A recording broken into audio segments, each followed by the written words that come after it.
That voice sounded a lot like Roman. That was weird. Maybe it was Roman in that cab.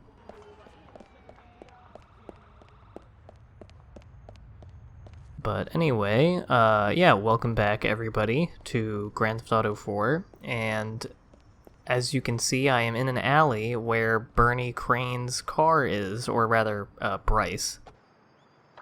Thank you, Bryce Dawkins. I hope the cash for this didn't come out of city funds. That would be improper. So yeah, I just thought, you know, we got this car, I might as well show it off, and I immediately fucked it up. But don't worry, I took it to get fixed, and repainted, as you will see, and just placed it right in front of my apartment and saved. Because, I didn't want to take it to whatever the next mission was going to be, because I didn't know if it was going to make me lose the car, although I do think that that car respawns if you lose it. I am not positive about that. It should, because otherwise, like, what the fuck? Like, how am I supposed to get it back? But anyway, decided it's been a very long time since we've heard from Little Jacob, and we will be seeing him again pretty shortly in the story, so I just figured he called me up and I would humor him and go for a little spin with him. From time to time to see how the world turns on. You know what I'm saying? I think so. The world can mess you up, you know. Make you think that things matter when all that matters is that the sun come up and we have a good time and laughter and things. See? I hope so, man. I do. You're uphill on Niko, even for a shatter. I do like Little Jacob. He's a fun character. I wish that he got utilized a little bit more in the story, but short and sweet is also nice. Also, I don't know if I would be able to understand him without the subtitles, if I'm being honest. It's like, I don't know if I already talked about it, but a while ago I watched for the first time this Jamaican film called The Harder They Come from the 70s. It's like a crime film of sorts. It's about a dude who, you know, a poor guy who kills a cop and then becomes like a folk hero in his town and like is involved with like the local gang that sells weed, and that's how they like pay for everything in the community. And it's very good, and he like makes a hit record, and that's how people know about him. It's a good flick. And apparently it's one of the very few English language movies that was like mass printed when it came out in the US with English subtitles, because of just how thick the Jamaican accents of the characters are. And I mean, they are pretty thick, thicker than a bowl of oatmeal. Anyway, here, this went on for a very long time, and I didn't want to dilly-dally too much, but I did think it was pretty funny. I mean, this is not the first time that we've drunkenly flopped around on people in this game while going out for a drink. But I really wanted to wait out the drunkenness because I wanted to drive my car back and not take a cab. And so this is just like a little cut together montage of what went down at this date of mine. Making Little Jacob smell my armpit here. And we're just getting very intimate. He still has that blunt with him. Yeah, this is exactly what you want with your homies.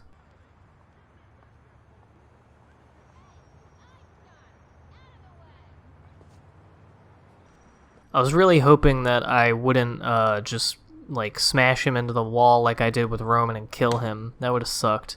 This was the site of a murder right here.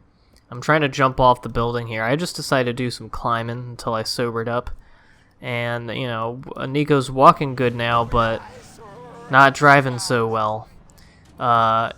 I was pretty sure that, you know, once the camera stopped shaking when you're walking around, that means you're good, but then I got in the car, and as you can see, having a little bit trouble controlling it. It looks really weird to watch the drunk driving in this game because it just looks like you're being an idiot, but, you know, like, right here, I am holding the control stick all the way to the right when I was veering left into that other car.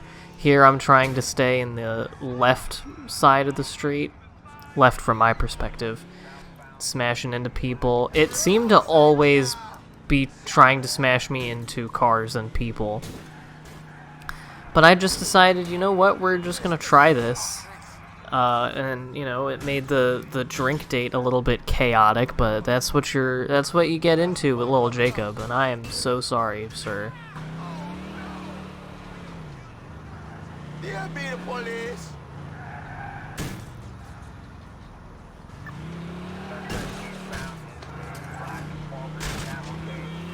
Right in the car. Jabby in that flame. Shit, that ain't alright. Little Jacob's drunken babbling is pretty funny as well. So yeah, we left that car, and then a little later, yeah, it blew up. I figured as much when I saw it smoking. But yeah, and then it was pretty close anyway, so I decided no point in stealing another car and risking getting my wanted level back up, so me and Jacob just walked the rest of the way to his house. Here we are. So there you go. That was just a little fun diversion. I've been trying, you know, there's a lot of story stuff to cover in these last few legs, in this last leg of the game, because we are in the last leg of the game at this point. Fucking helicopter on your way here? No, I don't think so. Okay, let's go. Come on, quick. We got. I'm trying to also show the other things in this game, like, I don't know if I think it's in this one that I'll be showing a bit of pool, or maybe it's the next one. But, you know, just I think that's the next one. But I'm just trying to show all of the little extra things you can do around the city. Obviously not all of them. There are some missions, like the ones where you get cars for people, and I think Badman has missions for you. I've never really done those. And I would say, you know, maybe I'll make time for them in the LP and everything, but I kind of want to, like, start wrapping this game up, because I can tell, first of all, that, you know, some people are losing interest in it, which I understand. It's 3, like, 35-minute videos per week of this story that, you know, does get a little bit repetitive with working for all these crime bosses and whatnot. And, you know, also has been going on for a little while. I mean, I started playing this game back at the beginning of April, and we're almost done with June now, and I am ready to start on something, even though I'm not ready to start on something because I haven't chosen a new game yet. And usually at this time, where, you know, we're like 2 weeks away from the current main LP ending, this would be the time that I am playing through whatever I plan the next game to be, so that I can either play it for the first time or refresh my memory of it, so I have stuff to talk about when I start playing it on recording. I'll leave it up to you. See you later. Chubby Charlie. And just got hit by a car. But yeah, so, but I have not been doing that. I haven't thought of a game that I want to do yet. I want to try to branch out and do different kinds of stuff. I don't want to just do licensed games. Not that this is a licensed game, but I've been doing a lot of those, and I'm going to do more of them later. Like, I know I will. So, I want to try to, you know, play stuff that I don't even care if it's been played a lot before on YouTube. I don't really have any sense of that anyway. I just want it to be something that is, you know, interesting and hopefully a little bit different from the last thing that I played at any given time, and something that I might have something to talk about. Anyway, this mission is pretty long and kind of a big pain in the ass in a lot of ways. There's just 1,000 guys in here. And yeah, I was really treading lightly with this part because I had no idea where these people are, and they love to hide in these little cracks and crevices, and I have no idea what's been going on there, or what was going on there. I don't know what's been going on with this game lately. There's been a lot of, like, glitchiness when I come out of cars or am jumping, and there's been a lot of cars, like, clipping through shit, and, like, none of this is particularly new for my GTA experience. It's just been happening, like, a lot more frequently than I remember it, like, recently. I feel like it wasn't doing it so much at the beginning of the game. But then again, at the beginning of the game, we weren't really doing all that much. We were just kind of going from place to place, and maybe you'd kill a guy. Those days seem so quaint now, the beginning of this game. Looking back, only like, what, 2.5 months? But still. Even your tiny Balkan brain must know you are surrounded. It's going to be fun. Great. Good luck, asshole. None of those fucking bullets hit. You gotta be shitting me.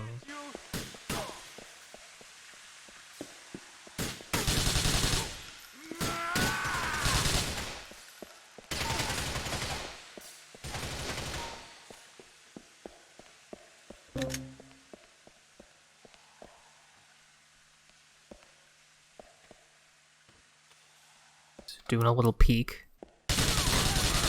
You're going to die, friend! Hey, ребята, ищите прикрытие! When you get shot in the face and start speaking Russian really quickly. Surrounded, there is nowhere to run. Меня уебище!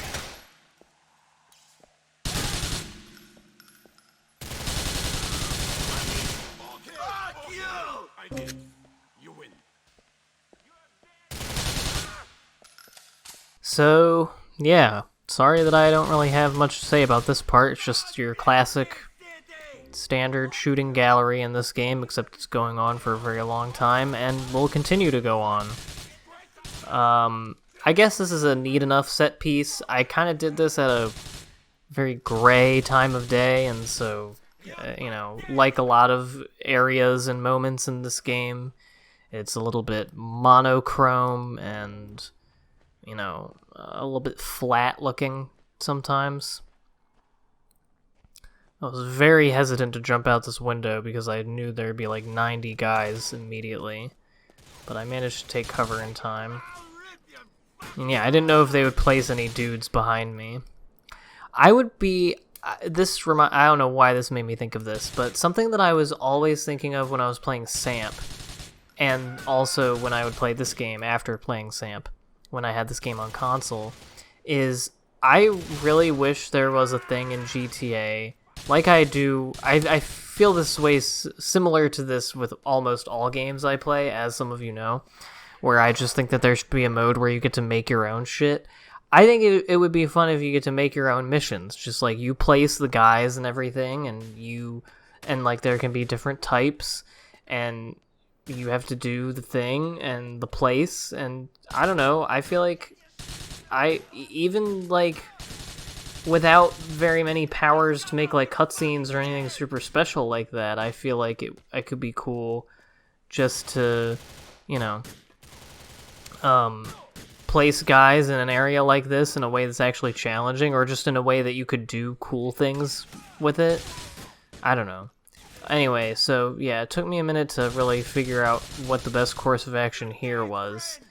I've found that it's best to go from the back here, because yeah, there are all kinds of folks up on the building trying to murk you, and this is really the only spot where you can see them. I'm sure that is not groundbreaking video game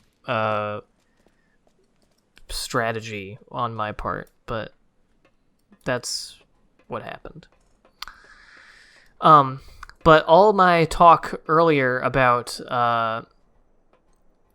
this game looking flat and gray, especially right now, I talked earlier about how, you know, I'm growing more convinced of the idea that this game's, the flatness and grayness and mutedness of this game's aesthetic and color palette are actually very deliberate.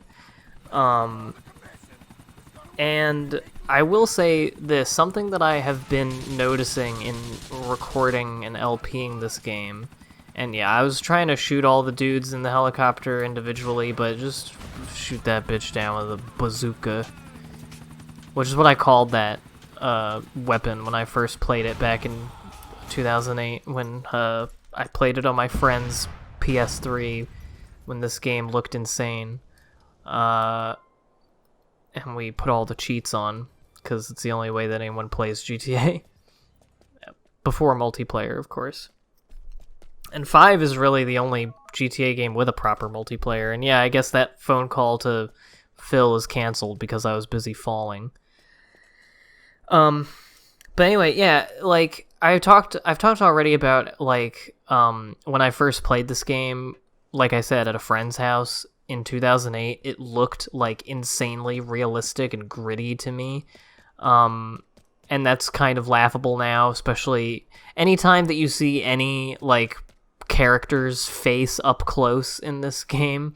It makes me laugh, especially the ones that aren't like mo-capped characters and are just there to be in missions and shit, and you get a look at their face, especially in the video editor, and you know, they look I think they look comparable to like late PS2 era graphics, which makes sense for a game coming out in 2008, right at the beginning of, I guess, would this be the 7th generation console? I don't know. Okay, man, get ready. I'll be with you in next hour. And so, like, you can go too far in saying that this game looks real or realistic. I don't think realistic is quite what I'm going for, because realistic versus real kind of implies that it looks like real life. Whereas looking real, I would say, has more to do with looking believable or looking tangible, looking like something that could be. And in that way, I do think, and I've been thinking while playing this game and while watching it after I upload videos of it, that it does, the world of this game and the look of it does feel real in a way to me. GTA 5's also does, in a kind of more heightened way, but even this one with its very simple textures and, you know, its kind of low-res renderings on some things, and just generally being a pretty old game graphics-wise, I don't know, it does, like, the world looks textured and believable. I don't know, there's something, especially when I watch one of these videos on my phone, and I guess the image is a little bit more compressed, just like the shadows and everything, I don't know, there is a sort of tangible quality to it, and I think it also has something to do, it may have something to do with how often I have dreams where I'm in, like, a GTA scenario, and I don't mean, like, my dream is that in real life, I am doing something that you might expect someone to do in a GTA game.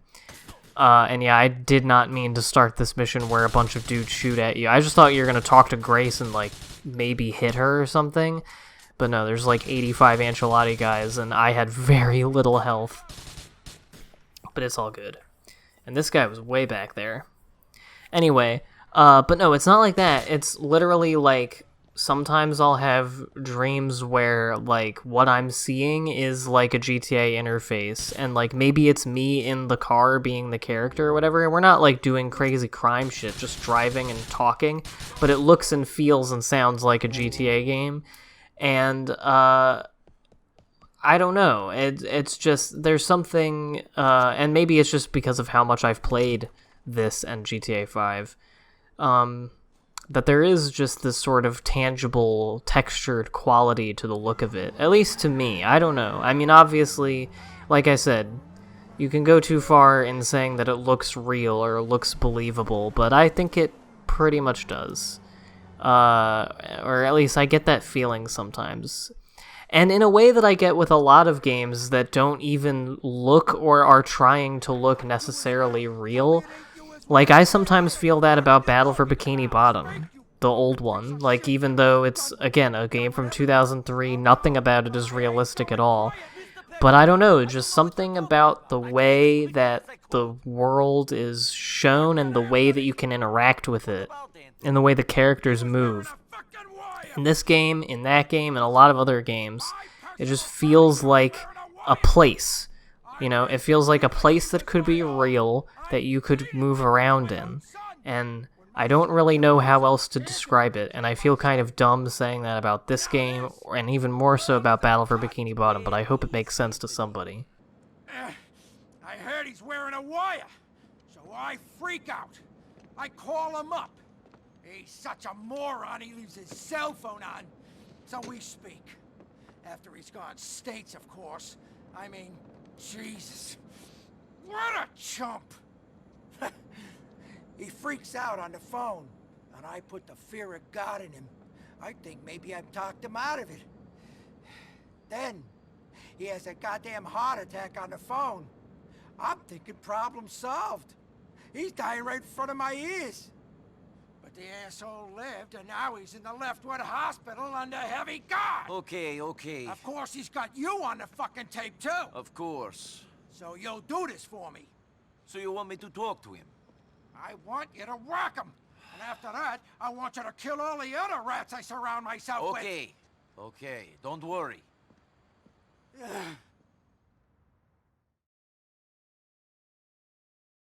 Alright, so we are now going to do one of the more fucked up things in the game, I would say. It's just one of those, I mean, obviously, we just got done gunning down like 3 dozen dudes in a, like, abandoned warehouse, but, you know, those dudes were criminals. They were doing drug crimes, so they deserved it. But, no, obviously, I don't think that at all. I'm not one of those people that's been coming out of the woodwork in every thread on the internet the last few weeks, basically saying that anything short of like total compliance and like kissing the toes of cops in any scenario warrants murder. I've just seen a lot of people saying shit like that, where, you know, someone is literally just walking around near the cops and the cops are like, "Hey, fucker," and they're like, "What?" And the cop knocks the shit out of them, and then people are like, "Oh, should've gotten out of the way."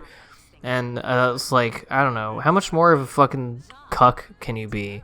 Anyway, I don't need to get into another thing about that. Maybe I will permit myself one more cop-related rant if something else happens that pisses me off in this LP before it ends, but I won't do it right now. But anyway, yeah, we're just about to go unplug someone's life support. I mean, understandable because he ratted, but, you know, he snitched, which is never great. If you are trying to do a criminal enterprise, of course. So, you know, not to morally absolve everyone here. Far from it. I just think it's strange. Yeah, Niko has these scrubs that, like, don't look like real scrubs. Kind of looks like he's wearing jeans. And I don't know why he has the long sleeve shirt underneath the scrub shirt. And now I'm just realizing that I don't think I've ever seen Niko's arms. Or his legs, for that matter. You should be able to wear, like, shorts and short-sleeve shirts in this game. What the fuck? I'm sure someone modded it so you could do that, but why isn't it a thing in the regular game? Anyway, let's listen to this guy. I'm sorry. Shit, Niko. You here to see the boss? He's just this way. Wait, isn't the boss in jail? What are you here for? Shit. I didn't have a choice. They were gonna put me away for some hard time. I never thought it'd be me that turned rat. Go to sleep, Anthony. You look tired. Tell Beg I'm sorry.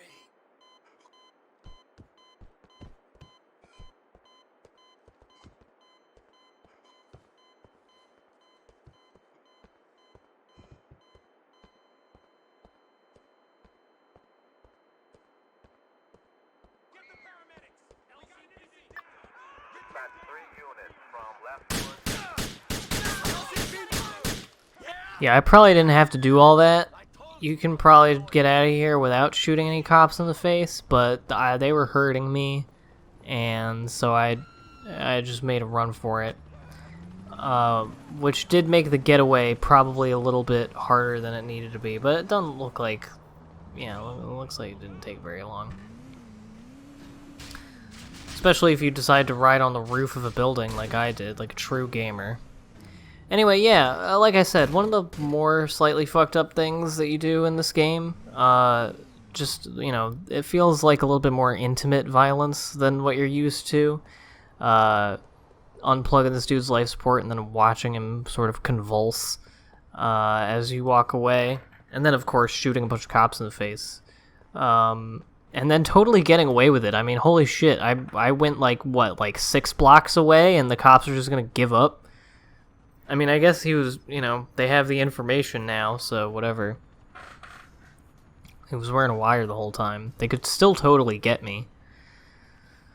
But, yeah. There it is. Did that. Certainly not as, intimate violence as the, torture mission in GTA 5. Fucking feds, turning everybody into rats. See you around, Niko.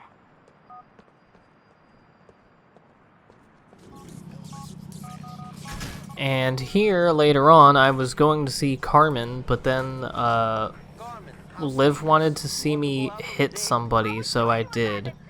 And then I went into the pay and spray to get rid of my, wanted level, and I forgot that I was going to see Carmen. But, so she canceled, and then I just called her again, and she was fine. So, that's cool. She's very polite. So, I don't want to talk over this next part because we're gonna do something. But, I wanted to say that the stuff like the GTA 5 torture mission and something like that, where it makes you do something, like, even more morally questionable than just, like, killing random criminals,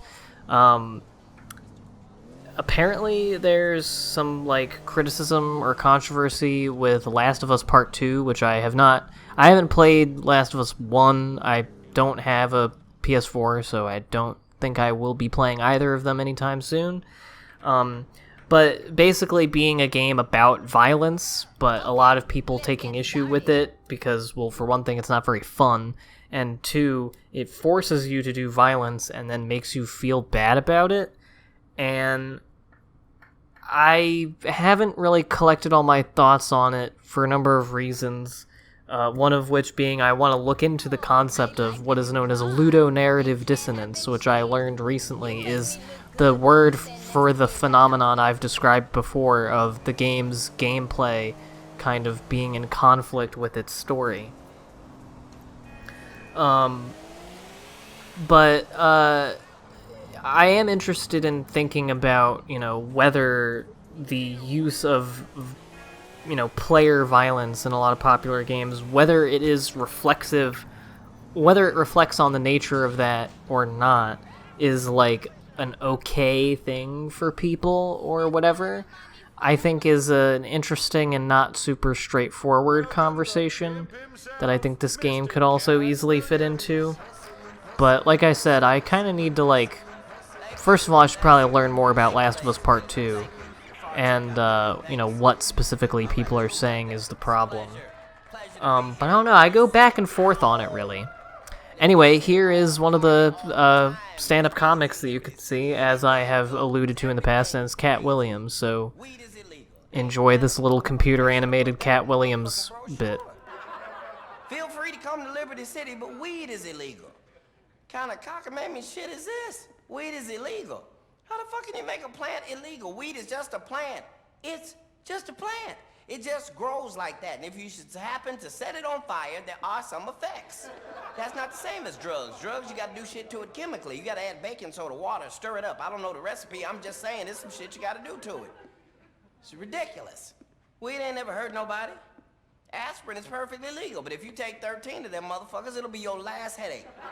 As long as you've been living, you ain't never heard of a motherfucker overdose on marijuana. You might have thought that nigga was dead. He ain't dead. He gonna wake up in 30 minutes, hungry enough to eat up everything in your house. That's the side effects. Hungry, happy, sleepy. That's it. Meanwhile, legal pills got side effects to it. Yeah, side effects. And the side effect is worse than the shit that it's curing. And I'm thinking nobody's noticing this but me. I'm just saying, if I'm taking some shit for asthma, I don't need the side effect to be shortness of breath. That's what the fuck I came to you for. A lot of crazy shit in Liberty City. I've been all around this motherfucker. I ain't seen a dog or a cat yet. Just thought about it, didn't you? Go ahead, think back. No, that wasn't a dog. Most of the other stuff in this set is, pretty, Motherfucker, that's me.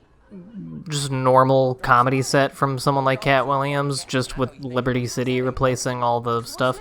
But that, like, is an actual kind of observation about the GTA universe not having animals. Something that 5 changed. But I don't know. Or small people or children, which is probably for the best. You kind of understand why. But it is funny, and it's funny that they have something pointing it out. I hadn't even remembered that from this set before playing this. You scaring the shit out of me. Hey son, welcome to Liberty City, son. You funny as fuck, son. Wait a minute. Lady, I don't let motherfuckers just spit on me while they talking. That's ridiculous. They got a guy selling CDs. Motherfucker won't even tell you what's on the CD. He done wrote his name in crayon on the CD, just passing it to you. Passed it to me so fast I'd already bought it before I even knew what was going on. I just walked up. Really nice physical animation on this, by the way. It's very, like, convincing comic language. So fast around here anyway. I won't slow down and relax, but you can't. And just the way he carries himself on stage. What is not realistic is all of the laughing in the crowd, because they're just, like, over and over. Like, there's earlier in this where there's a kind of light chuckle in the audience, but you see a guy in the front who's just pounding the fucking table, just losing his shit. Oh, man. Good times. You know? Don't you make a difference to the people you look after? You're a nurse. Screw that, honey. I want people to notice me. I want to be a television personality. Host a TV show like that one, I'm Rich. You want to read stuff out in front of a camera? What's important about that? Only the fact that everyone in the country is watching you, stupid. Yeah, stupid me. Haha. Yeah, Carmen wants to be on TV. What else is new? And I'm glad she liked the Infernus. It was one of the main reasons I was happy to go get it. Get in here. Hey! Yeah, Niko's siced. Got a cool girlfriend, cool car, all that bullshit. That guy pounding on the table reminded me of when I saw the second SpongeBob movie, and there was a dude who was like 35 years old, and he was there alone, and he was sitting next to us. And he was just losing his goddamn shit. He thought that was the funniest movie ever made. And I'm glad he had a good time. Anywho, next time, I don't remember what we're going to be doing, but we're going to be playing this game, that's for sure. So I will see you then for that.